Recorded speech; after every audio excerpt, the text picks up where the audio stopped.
એક અનોખો વૃક્ષારોપણ કાર્યક્રમ। હવે વાતો કરવાનો નહીં, વાવવાનો સમય છે। એક માણસ, એક વૃક્ષ, પ્રકૃતિને આપો સાથ સારો। શિક્ષણ સાથે સંસ્કાર અને ધરતીને લીલીછમ બનાવીએ। આપણે ધરતીને ભઠ્ઠી બનાવી દીધી છે, હવે વાવવાનો સમય છે। એક માણસ, એક વૃક્ષ, પ્રકૃતિને સાથ આપો। જય। હવે વાતો કરવાનો નહીં, વાવવાનો સમય છે।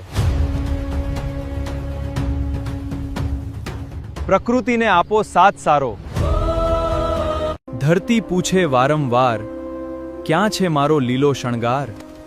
યુવાનોનો એક નારો, કમર જ નારો, પ્રકૃતિને નારો, પ્રકૃતિને આપો સાથ સારો। આવો ફોટા પડાવવાની માનસિકતા છોડી સાચા દિલથી પ્રકૃતિની શાન વધારવા મેદાને પડીએ। તળપદા સમાજના યુવાનો કમર કસી ચૂક્યા છે, હવે વારો તમારો છે। યુવાનોનો એક જ નારો, પ્રકૃતિને આપો સાથ સારો।